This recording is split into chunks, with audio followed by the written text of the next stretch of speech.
All right, cool. Ladies and gentlemen, welcome to Happy Hour Podcast. Of course, my name's Ray.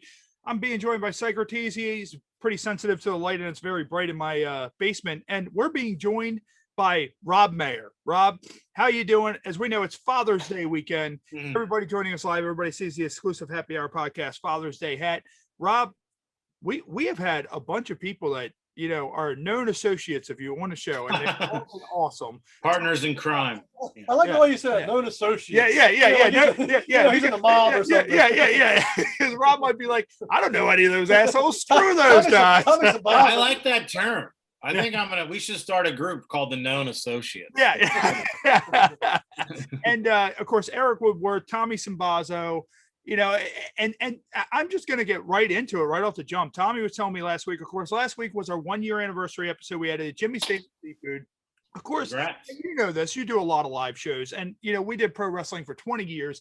Anything that can go wrong during a live show will go wrong. We couldn't get it to go through the speakers. Thankfully, we couldn't, because there were some children there.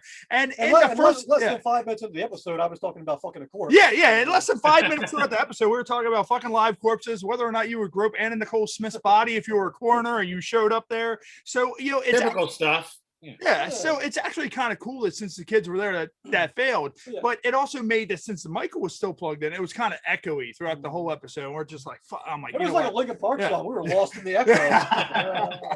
Now, while we were there, Tommy told me to ask you about the time when you were at the Comedy Factory and you fell off the stage. Sure. So you want the full story, or because the full story I feel like makes me more sympathetic. So whichever works for you, man. Well, basically, it was in the heart of my heavy drinking days. Okay. And I was doing 98 Rock for the first time that Friday morning. Okay. So, and I live like an hour and 10 minutes away, and I'm usually up till like 2-3 in the morning. So I just stayed up all night because I got to get there like 5:30 a.m. Yeah. So I do that, and then I'm doing shows in Baltimore that Friday and Saturday night. So my mom was in Annapolis, so I wasn't going to go all the way home and then to Virginia and then come all the way back to Baltimore. So I go to her place and try to get some sleep there. Don't really. Go do 3 shows at the Baltimore Comedy Factory.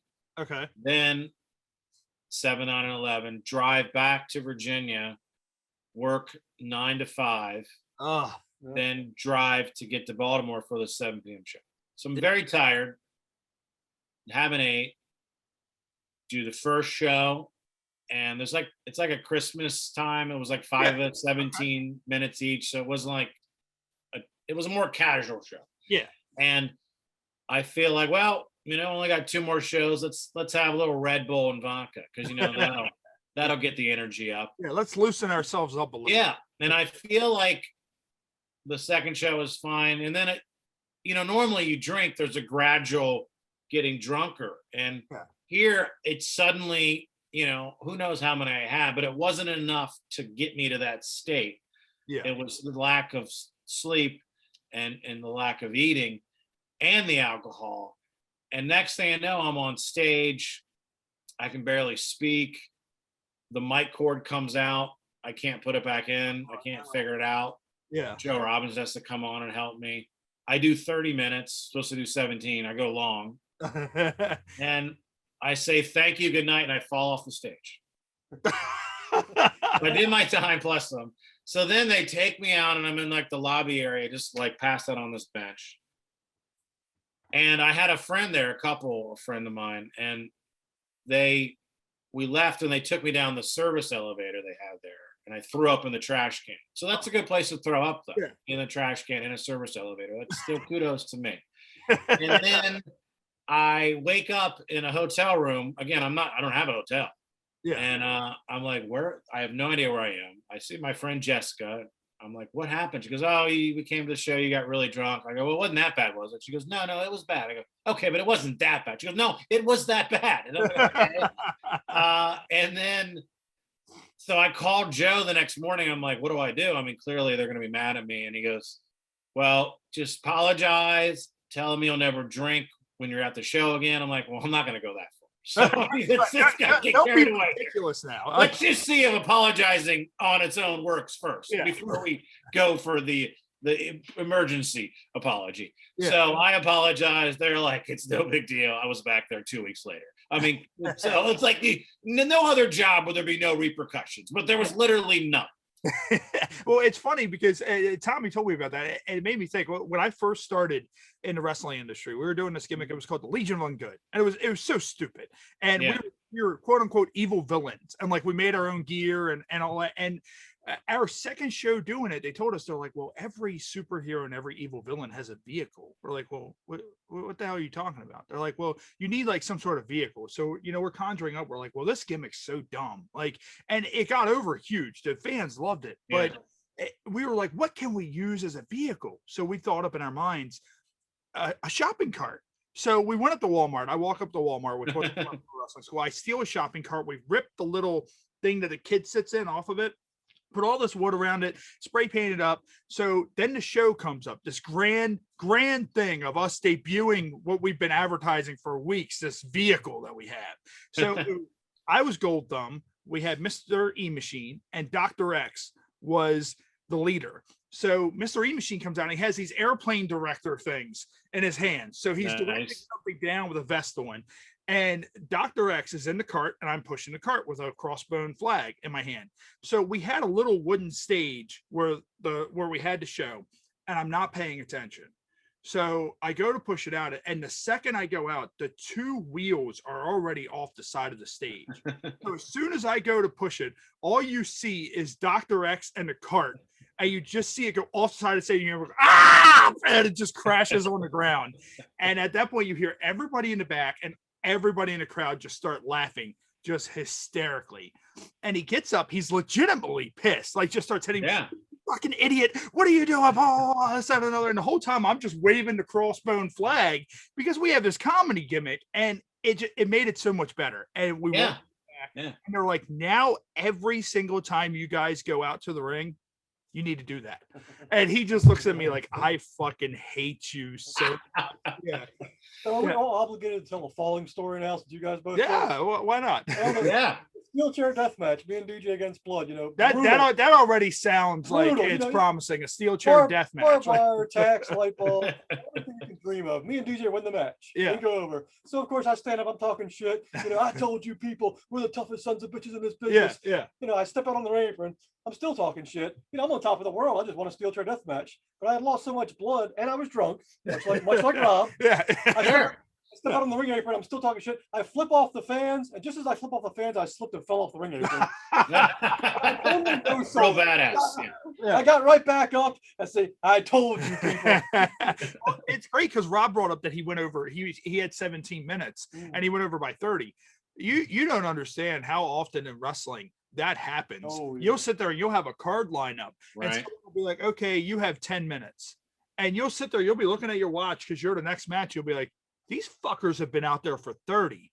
And there's been times where I've actually seen it. We've been to shows and the promoters were like, you, and you go out there and fucking end this. And we're like, okay, that was, and they just send guys out and they just beat the shit out of the guys. That was Rambo's policy. It happened at least once every couple of shows. Now, Rob, you've traveled around, you've done comedy all over the place. What's some of the craziest stuff you've seen while you've been on the road? Now, of course, you shared your story of you falling off the stage, but what's some, like, have you ever been to any place that you just kind of walked in there? And I know this from pro wrestling. I'd walk into a show and I kind of look around. I'm like, what the fuck is this place? Like, why is there a ring in the middle of this car dealership? Like, I don't like what's happening here. I'm jealous. I just got back into pro wrestling, so I'm fascinated by all this stuff. So maybe we can talk about that some more later because I want to ask you questions. But okay. I've been to Afghanistan, Okay. So, I've been in Bagram, which is a huge base, but I've been on like these FOBs, forward operating bases that are just, not made to be a main installation, that you're literally in the middle of nowhere. Everyone's got guns around you. You're like, okay, well, I think we have more guns than the bad guys do. So I guess I feel safe. Yeah. But in terms of, but those shows are always like, everyone's happy to see you because you're something that's reminding them of home. So even in a crazy situation, it's still a positive vibe. Yeah, unless I've done career for Dark Side of the Ring. And also when everybody's got guns, there's probably a little more pressure to be funny. Yeah. It's funny because one time we were just sitting back, me and one of the comics, and somebody had just left their friggin' gun right there, and I was like, they didn't really do some huge background check when we came over here. I feel like if I wanted to go psycho crazy, like there's the gun right there. Now, obviously, I'll get killed, but I would take some people out with me. It seems like they shouldn't just leave that just sitting around. It's just in the open. It's just kind of like, oh, okay, here we go. Yeah. And then me and my buddy I was with, we started writing this movie, just this idea of a like some Afghan kid comes to America, and they're going to try to get him to become a comedian so he'd go on one of these tours and then kill a bunch of Americans to infiltrate.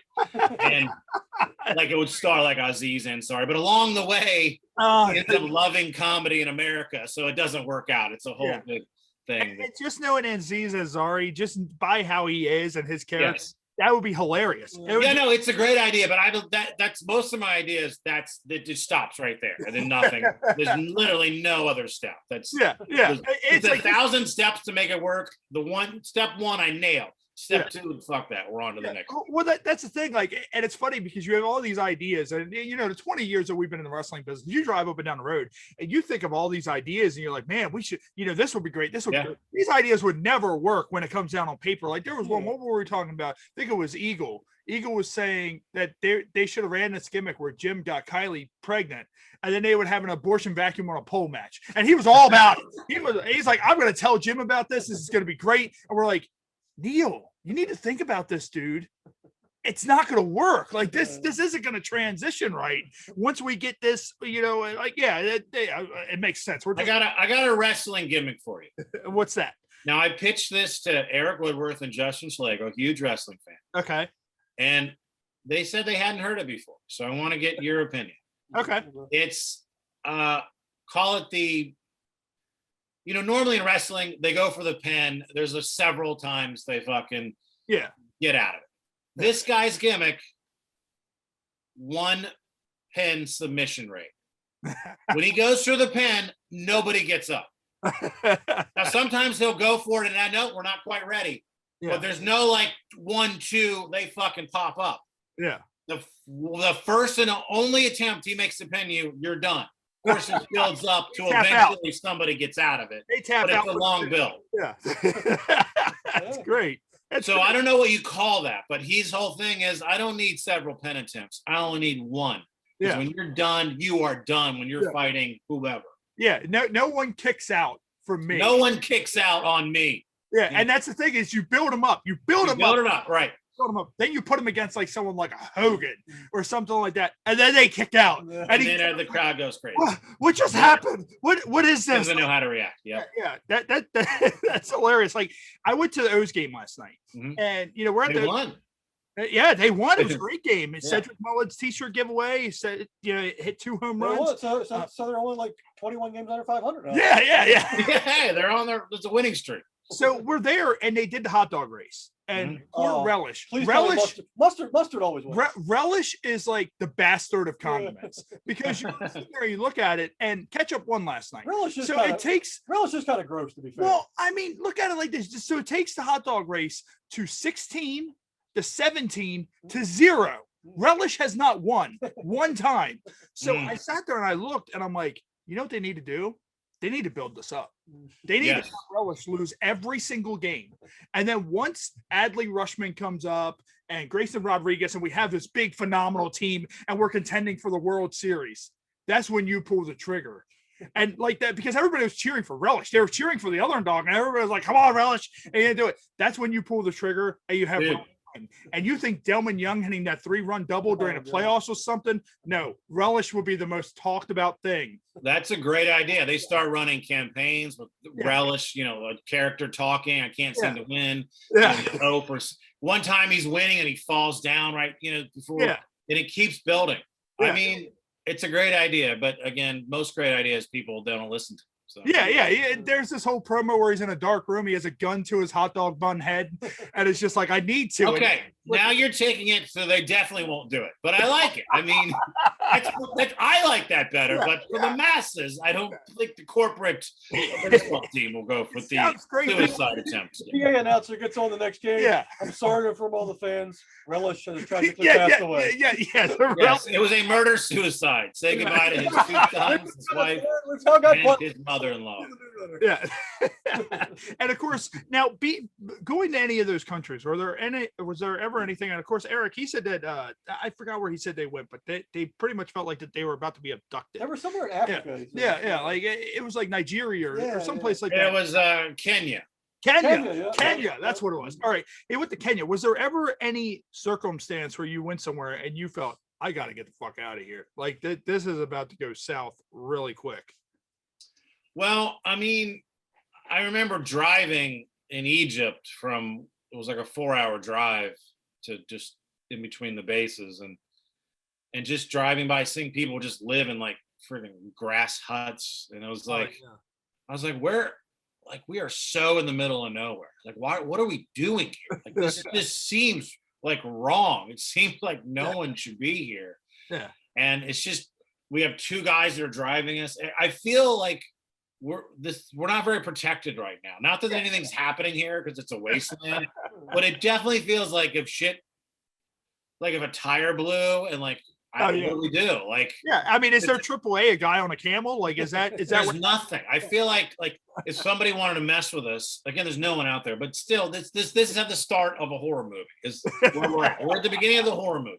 Yeah. So, but in Kenya, like it was 4 of us, and Tommy Sambazo and I. Well, we had an 8-hour layover. You were with them, weren't you? You were with them that day. Were you with them that day? Well, there was 4 of us. Tommy and I decided to stay in the airport. Okay. Now it was 8-hour layover, but we were like, I just want air conditioning. I'll be bored. I'll just want to sit somewhere and just. Yeah. If I leave, I'm going to be hot. I'm going to be worried about my shit. Yeah. I'm going to be worried about getting kidnapped. That's going to be stressful. Granted, it is an adventure. I'll give you that. We were like, I'm okay with just being bored. Yeah.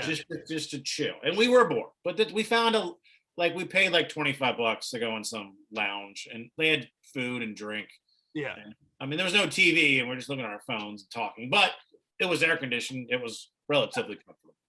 You could take a nap if you wanted to take a nap. Yeah. I mean, there wasn't like you couldn't lie down, but you could like in your chair. I mean, you could at least check out mentally, which is all I wanted to do. And he was in the same boat. Yeah. By the way, we were dumb because we thought the airport was shitty, so we only looked at one part. Yeah. And then after the 8 hours was up and we went to find our gate, we realized there was a whole other part of the airport that was like really amazing. And we were like, we were here for 8 hours and we didn't do any of this shit. Like we were horrible at airport lounging, whatever. But no, Tom or Eric and Patrick Melton, they went on an adventure, and like they got like a guide, and he put like a cab sign on his car that he didn't have it on. It was very like you really cab driver, and they see them as a mark, like, well, you pay me, I'll protect you. But are you the bad guy or are you playing the bad guy? So they had a bad situation. I remember being in like Turkey, like in this small airport, and like every guy in there looked like a bad guy from Taken. Like every guy, I was like, I swear you were in Taken. I know you, so were you. Yeah. No smiles. Clenching your phone, just death clenching your phone. Like, where's Liam Neeson? Where's he? I need him now. I remember I went in Istanbul. I wanted to just go out and do whatever. So I walked down, and there was these 2 girls, and they seemed more worldly than me, and they were attractive, and they were getting a cab, and I was like, do you know where should we go? They go, yeah, this town square area. Just you can go in the cab with us. So I'm like, all right. So I go in, and we go down to this area. They immediately like separate. They're like, we're not together. I'm like, I know. It's cool. And I'm having a good time. I don't know. I can't speak fucking language, but it's great people watching. And like, I clearly look like a tourist. And some guy's like, you want me to take a picture with your phone? And I'm like, no, I know that's where you steal my phone. Okay. Yeah. I know that's. Yeah. So I leave, and I get in the cab, and then this guy's, the way we got down there was all highway. It was very like normal, safe looking route. Yeah. He's taking back roads. We're in like a neighborhood, and I'm like, is this a shortcut or am I about to be robbed?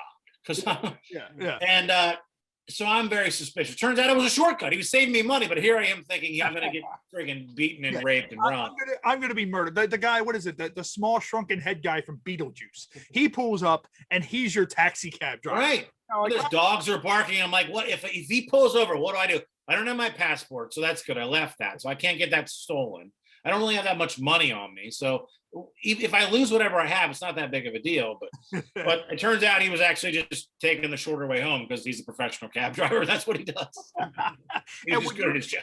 Well, you're talking about the guy from Kenya, you know, made me sit there and think, I'm like, man, in his glove box, does he just have like all these random ass signs in his glove box? Like he had a taxi cab one. It's like, yep, I can be that. And then someone just goes, yeah, we need pizza. All right, boom, I'll find some. I'm Domino's. I'm Domino's Kenya. Yeah. We need an ambulance. Yeah. Okay, you're bleeding out. However, it's going to be an extra $400 for me to take you to the hospital. But wait, we just called you. Yeah, but you know, and then once you get to the hospital, it's $200 to get out of the vehicle. Hey, go for it, man. Work your angle, dude. Yeah. I thought you said you were taking us to the hospital. It's just a big trip. That is the hospital. You need to make one stop. Yeah. My friend is selling some Afghan robes. What would you like? Would you like to have a robe? No, my leg is spurting blood everywhere. Oh, would you like to cover it with a robe so it absorbs the blood? $100. Yeah.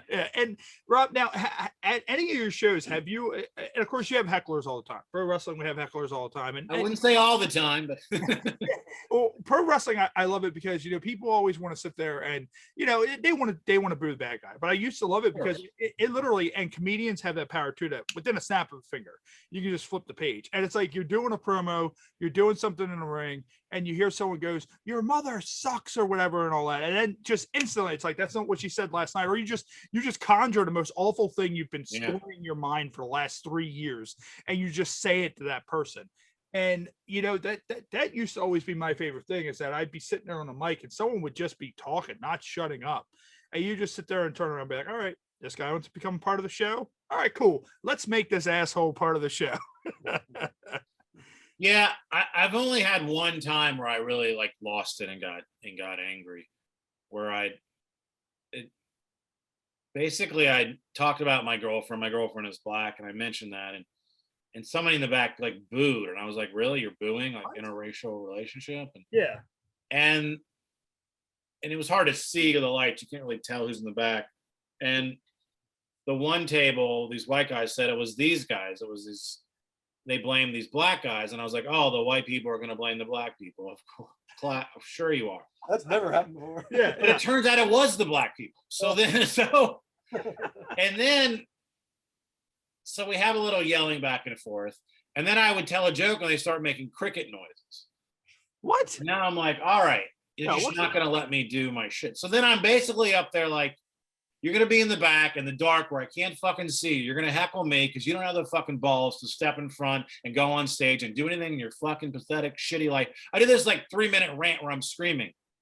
And then I have like 40 more minutes of my show just to get back into like telling jokes. Yeah. Like if it was at the end, it would have been all right, fucking slam the mic stand, get off. But no, I'm like, all right. So anyway, traffic is crazy. Am I right? Construction, it never ends. So it was a very awkward, now I have to get back and do my show. It was not a pleasant experience. Any confrontation, I always wish it didn't happen. Even if I win the battle, I just feel like I could have done without that. You know, that's the thing. And I mean, wrestling's very unique. And you get these people, we call them in the wrestling business, you've probably heard a term thrown around by, you know, Justin or Eric or whatever. We have marks. Mm-hmm. You know, and the marks think that they know everything, you know, and it's the whole thing that, you know, even with WWE today, AEW, whatever company, you know, fans just want to bitch. That's all they want to do. And it's like, you know, what happened to the days back in the 80s, the glory days, when guys would go out, they would wrestle a match, and you would just enjoy the fucking show. Just shut up and enjoy the show. You paid a lot of money to come here and watch us perform, not to mention, also, you know, in the 80s, though, they did sometimes the fans sometimes did try to shoot and stab the wrestlers. Oh yeah, yeah. Way back. True. Roddy Piper got stabbed. Frank Blassie got stabbed, you know, because they were that good at their characters and people bought into it. Today, people don't want to buy into it because it's not working their way, and they're just like, oh well, we're going to complain. And it's like, well, how about this? How about you go out, you start a wrestling company, you book this wrestling company, you blow it up to the level of WWE, and then you see where that gets you with your ideas. And you get these people every so often, just like with people being stabbed, where guys will try to jump in the ring. And I've seen that go wrong so many times in person and on TV. There was one that stands out in my mind forever. I forgot who was in the cage match. I think it was Hogan versus Savage in WCW in a cage match. And this guy was wearing a Sting mask. And at the time, they had the imposter Sting. So the dude comes out of the crowd dressed just like Sting, and he starts climbing the cage. And security doesn't do shit because, unbeknownst to them, they think it's the fake Sting. Sure. So the guy climbs up, gets in there, and Hogan and Savage realizes this isn't fucking Sting and just beat on this dude for like fucking 2 minutes. Just beat the shit out of this guy. And I was at an MCW show. And there was this big like UFC guy, like he was in the crowd, he's just hanging out. He got in the ring, and I was just there as a spectator. I didn't work the show. I was there to help out, say hey to people. And this dude got in the ring. The whole locker room spilled out. I came over to go. All of us are in the ring, like, dude, you need to get the fuck out of here. And he's like, I'll take all you motherfuckers on you. Blah blah blah. Said another. We're like, dude, you may take out like 2 or 3 of us, but there's 20 of us here.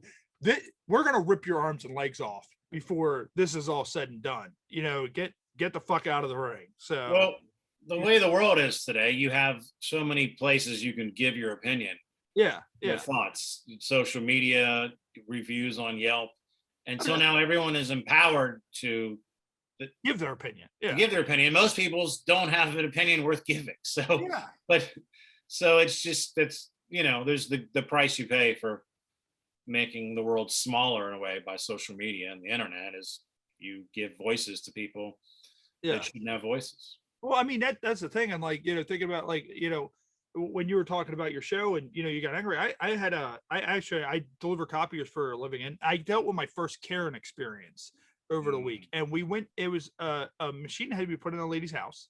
So, the lady sitting there, we're out in bumfuck Pennsylvania, like a Drexel, PA, up past Philadelphia, and I started to go to Jersey.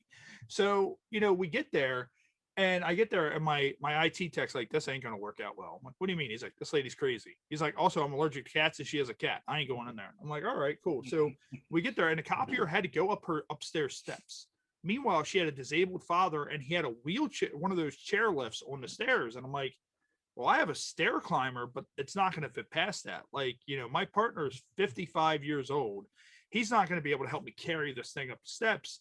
The best alternative we can give you is put it on your first floor. We'll come back another day. Me and another guy will carry it up the steps. And she's just going off the whole time. She's like, well, can you put the copier on the chairlift? And I'm like, ma'am, if we put the copier on this chairlift, now imagine that. You're sitting there, and there's a copier on a handicapped chairlift, like just going up the steps. I'm like, what do you expect this to happen? And she's freaking out. She can't tell. She's hitting my truck, all kinds of shit. I'm just kind of like, lady, you need to just back up. And the 11 years I've been doing this, that's the first time I've ever seen one of the companies I work for go, screw this, get out of there. She's crazy. We're canceling this delivery in this order. Like, she could go to somewhere. I'm glad your company did that, because too often it feels like years ago I got doing this.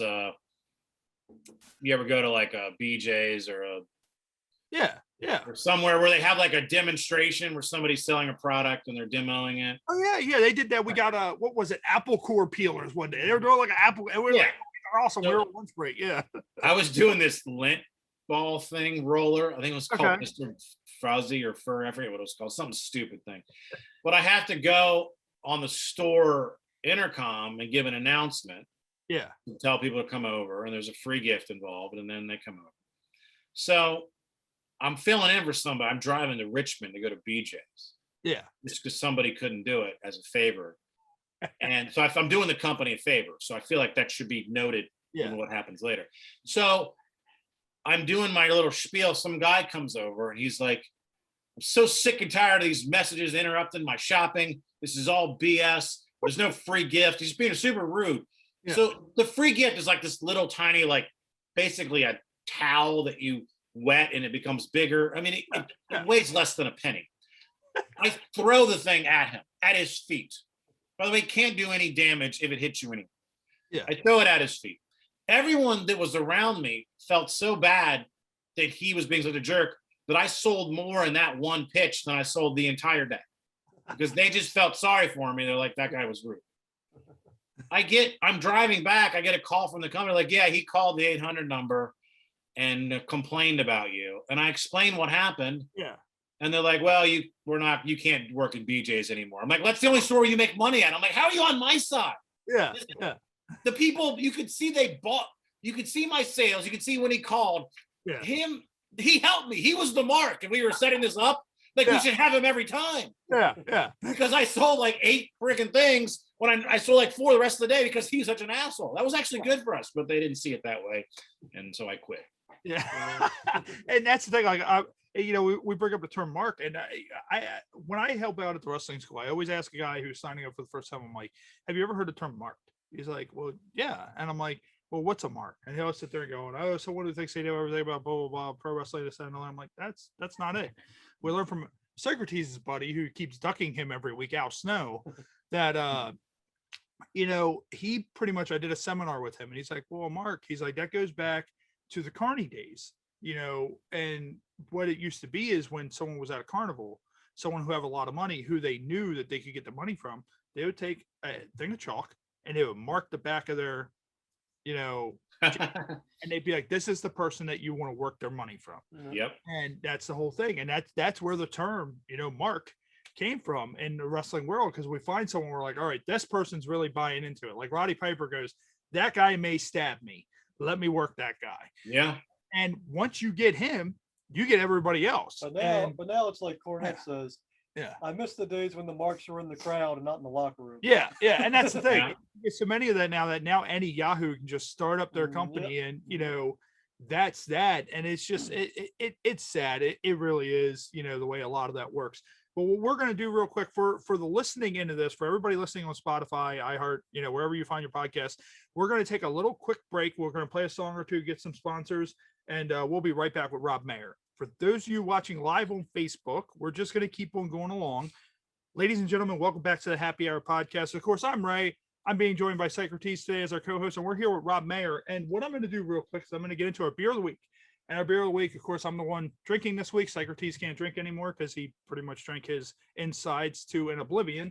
And Matt's not here today. So now that I'm on a diet, I went out and picked up, I've been wanting to try the Yuengling Flight, which only has 2.6 carbs and 95 calories. Oh.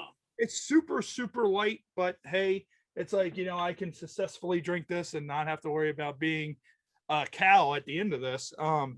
But also, our shot of the month, unfortunately, we drank all of our Jaeger when we went to Hysteria Brewing Company. And since next week's episode will go into July, we will have a new shot of the month next week. So shout out to Jaeger, shout out to Yuengling Flight. And what we're going to do, we're going to get no shot today. Yeah. That's unacceptable. Yeah. Right? Yeah. And what we're going to do, we're going to get into our games real quick. We're at a humanity segment, and we play 3 games. And the first one, you guys play it every so often. I know Marianne plays it. We played it with her on our game too. Is a 5-second rule, which normally is relatively, easy one. And then we get into some of the other ones. So what we're going to do is I'm going to name 3 things. You have 5 seconds to say, those 3 things. And I have this little, weird dildo ball looking apparatus. Space alien dildo. Yeah. So Rob, what I want you to do, and if you can't get it, it'll go to me, then I'll go to Psycrotes, is name 3 uses for a bungee cord starting now. A kinky sex act. You could Time. go down a bungee cord. Bungee. All right. So three uses for a bungee cord, Psycrotes, starting now. Jumping, hanging yourself, and jerking off with it. That's pretty morbid. You were like jumping. I'm like, oh, yeah, that makes sense. So you're like hanging yourself. You're good. Let's what the? You're good. That's a horrible Match.com profile. Yeah. Yes. Hey Rob, what I'm going to do here? Let me go ahead and pin myself because this is always easier. Can you see me full screen? Yep. So what we're going to do now is we're going to play Incoherent. So pretty much I have a card that's written in drunken lingo. And you're going to try to sound it out. Basically, listen to yourself as you're saying it. Say it fast. Listen to yourself as you're saying it. and you're going to try to figure out what the card says. There are 2 hints on the back of the card. If you need me to give you one of the 2 hints or both hints, back to back, just let me know. So, and can you see that okay? Yep. All right. What do you think that says? And it's a quote that you would hear somewhere. Stir hates Al Doug Humpton. Straight Al Doug Humpton. Straight dog Humpton. Straight dog humping. Would you like a hint? Yeah. Ice Cube. Ice Cube.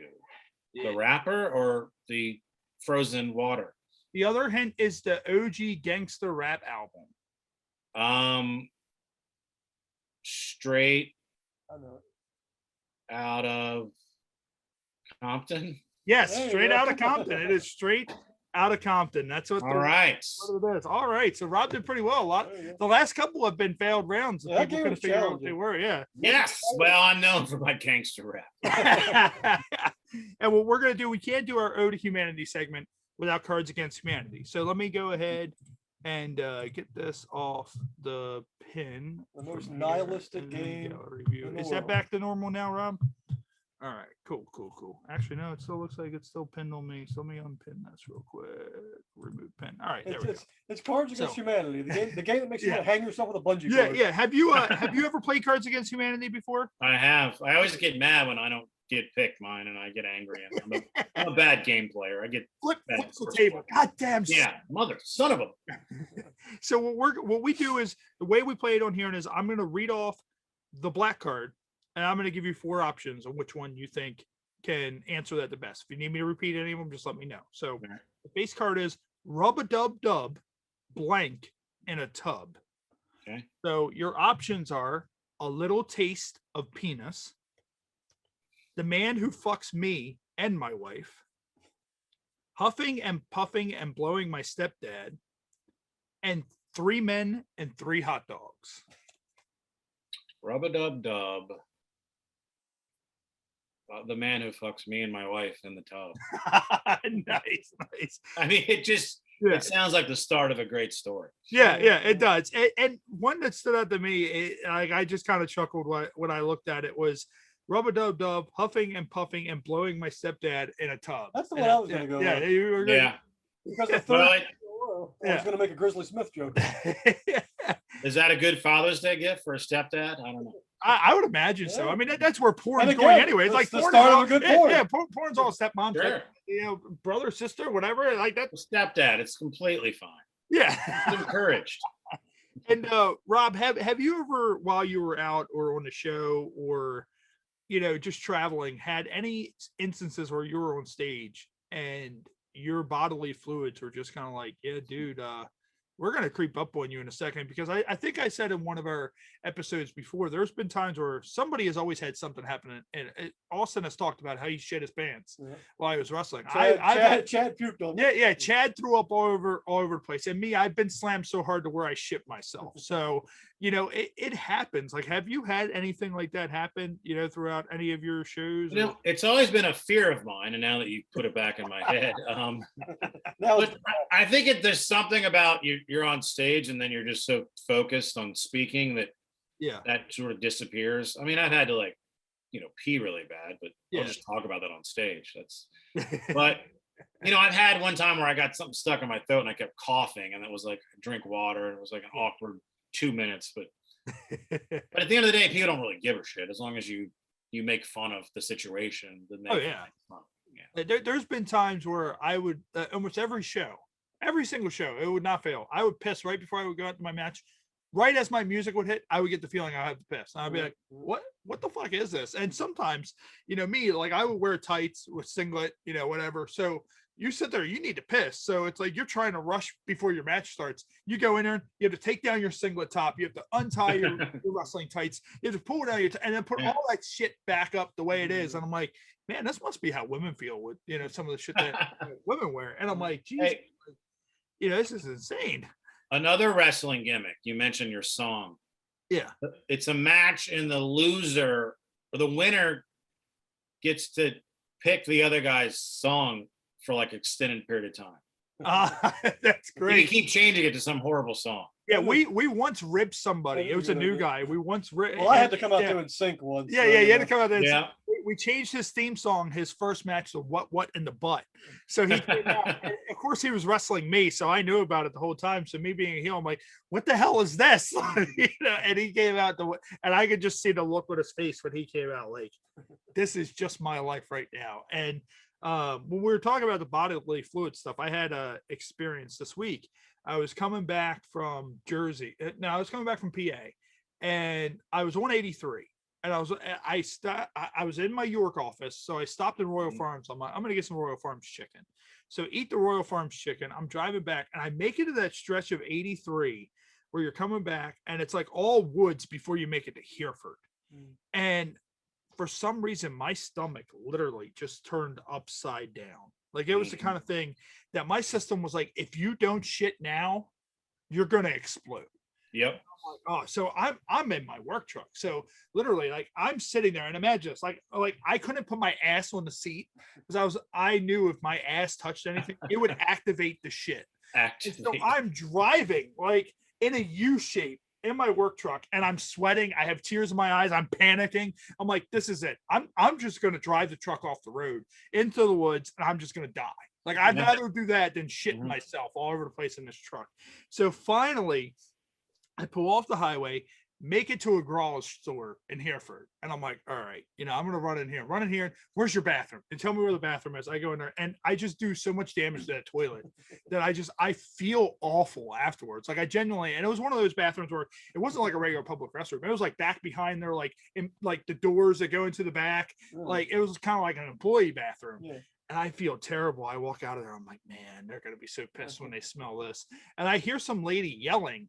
And I was off the hook because some old guy in his scooter had ran into an end cap and knocked down all the Chick-fil-A sauce and all the jelly, and it was shattered all over the floor. And I was much bigger problem. Yeah, I was just like, all right. So by the time they finish cleaning up this mess, that smell will be out of here, and I am good.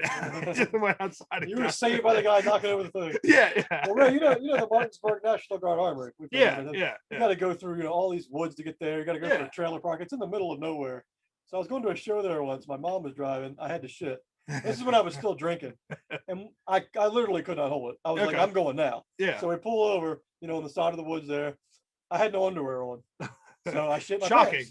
I shit my pants. I take them off.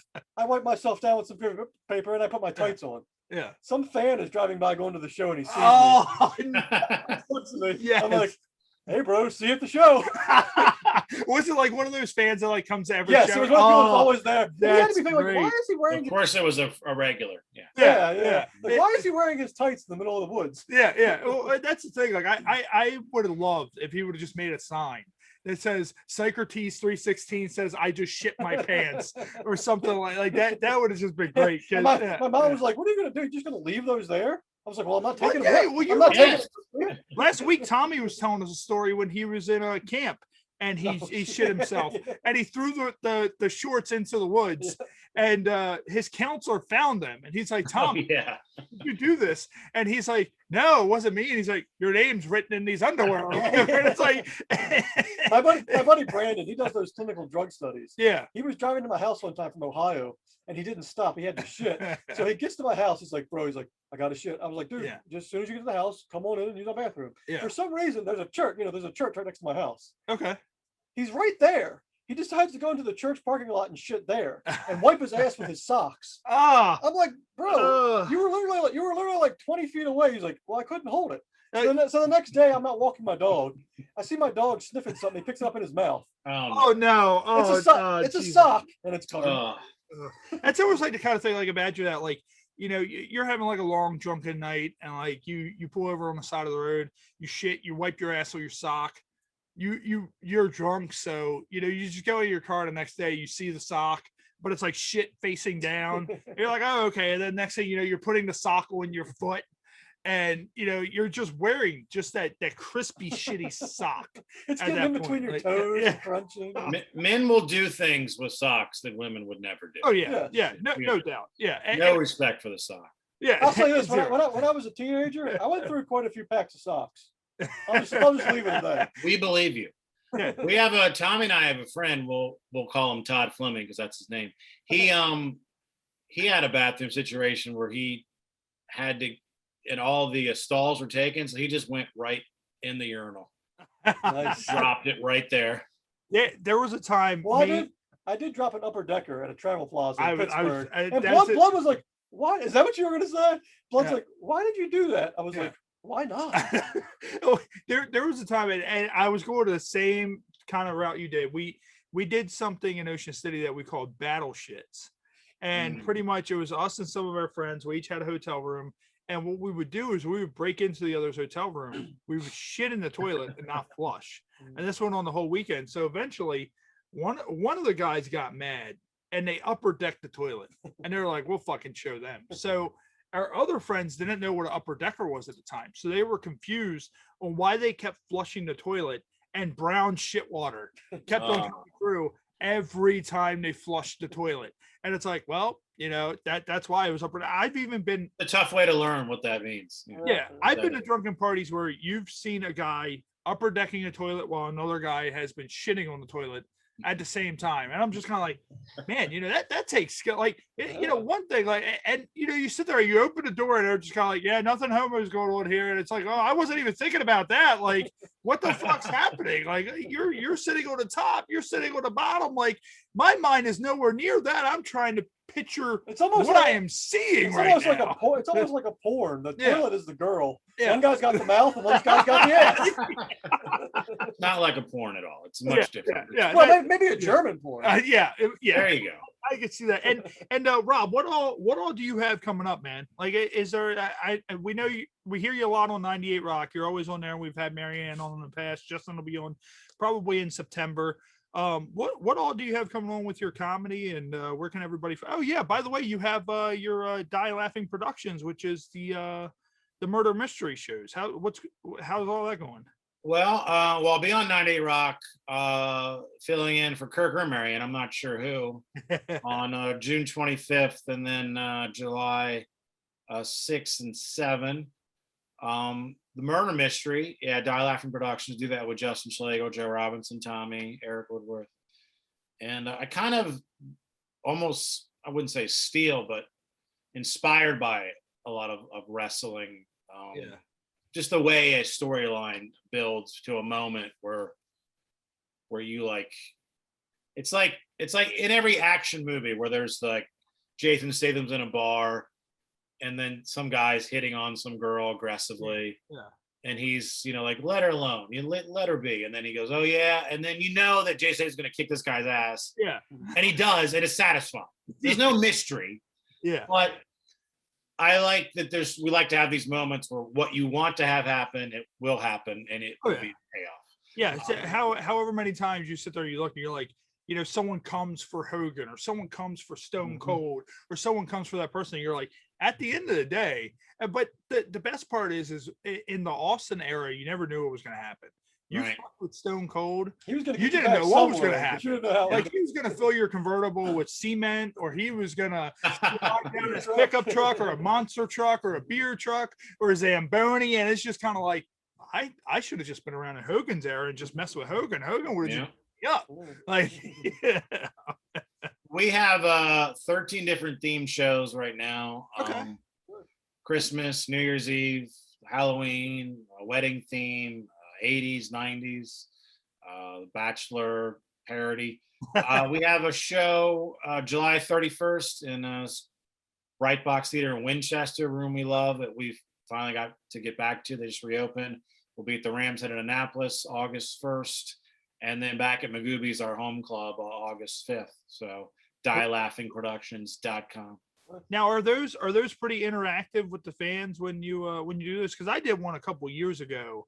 It was at some Greek restaurant in the city. That was the impetus for this, our company, because Joe and his then girlfriend, now wife, she wanted to go to one, and they went, and it was sold out. And he said it was stupid, it sucked. And he's like, we can do something so much better. So that was literally at that same Greek restaurant, because he mentioned it was a Greek restaurant. Yeah, it was the same thing. So it's there's like 6-7 audience roles that you volunteer for. Okay. But everyone gets the chance to solve the murder. There's a sheet of paper at your table. Yeah. And so it's interactive in that sense. Yes. We did that, and our gimmick was we were like gangsters and we stole things. So throughout the whole entire thing, we were stealing things. I remember I'm drinking, so I'm drinking like pitchers of beer at this thing. Right. And we stole all the other customers' silverware. And it was the kind of thing that we were also barterers. So, it was the kind of thing that people were like, well, our food's here. We're like, well, what are you going to give us? Like we have, we have like, we don't make the audience have to do that much. Yeah. Or maybe you just took that on your own. They're literally reading from a notebook. Oh no, we took it on our own. We took the wreath off the side of the wall. We're like, we steal things. Okay, we're taking all this shit. Like this the way. Maybe you shouldn't come to our shows. Forget those plugs. I made that shit. I'll be fine. I'm just not. No, I'm kidding. Alcohol. It's whatever you do. It's kind of like a gremlin. Don't give like a gremlin food after midnight. It's like just don't give me alcohol. And stuff will be. Well, the thing with the murder mystery is that if the audience roll, if they're horrible, it's funny. Yeah, because they're so bad. And if they try really hard and they nail and they do like a voice and they crush it, that's awesome because they killed it. So there's really nothing can't lose. Yeah, it's endless possibilities like of how you're going to do certain stuff now, and so everybody volunteers. So I guess it's not like the kind of thing where you can be like, that person might look funny in that role, and you just give them. Well, Joe generally goes around beforehand, and he's really good at picking people. Okay. I mean, he picks people that go against type. Like, if like some hot girl is supposed to be married to some guy, we don't pick some hot guy. Yeah, that's not funny. It's funny that she's married to this dorky, nerdy guy, or this guy who's 800 pounds. That's more interesting. Or some guy who's like 70 and she's 25. That's more. So he tries to pick people that also have a big personality, but also go against the obvious casting. Sweet. And Rob, what we're going to do, I know you got a lot to do. It's Father's Day weekend. We're probably going to let you go ahead and get out of here. For everybody listening and the people who are watching us live on Facebook, we will be back next Saturday, 8 p.m., 5 p.m. Pacific time. We will be with A Light Divided members, JC Clark and Scott Belna. They're two of the band members from A Light Divided. So Rob, thank you for joining us. Thank you. Hang out for a second once we're no longer live. That'd be great. So yeah, for Psycrotes and for Rob, this is Ray. We'll see everybody next week on the Happy Hour podcast. Thank you for tuning in and joining us. See ya.